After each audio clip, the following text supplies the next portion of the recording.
پێنجەمین ساڵی خەڵاتەکانی ڕوانگە بۆ ساڵی 2018.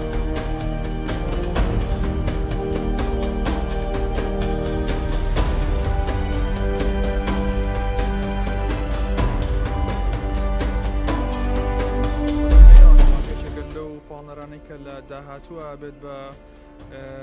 هۆکاری سەرکەوتنی چەنەها کار و پرۆژێکتی من چکە لەبەرەوەی لە چەند لایەنێکەوان داعمی ئەو کەساکەن کە یەکەمە بێ من یەکێکم لەوانە و بەدڵنیایانە جێپەنجیان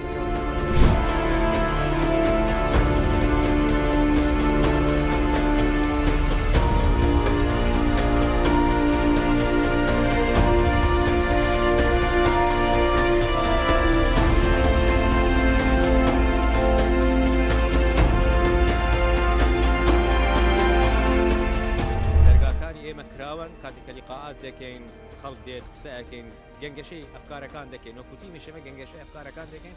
لەم ساڵەدا چ بکەین فەندێک لەوانە ڕاستی نەریتێکی بەردەوام من بەس بەتەمانین تەقلیدی بکەین چونکە بوونی هزری ئیبداعی ناو هەر چالاکیەکدا لای ئێمەیەکێکە لە باهاکان لە بایلۆ نووسراوە.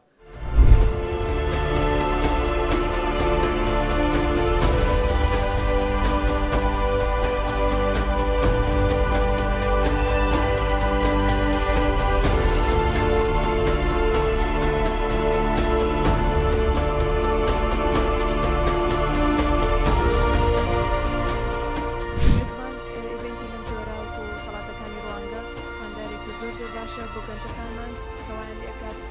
سات نەبوونەوە لە کارەکانیان کەوان لێکات داهێنانی نوێ بکەن و بێنە کێبلکێوانێ بۆ ئەوەی ببنە خەڵاتێک ببنە یەکەم و ئەوەی کە گرنگە لەم ئیڤێنتانە دەرخستنی توانێت گەنجەکانە.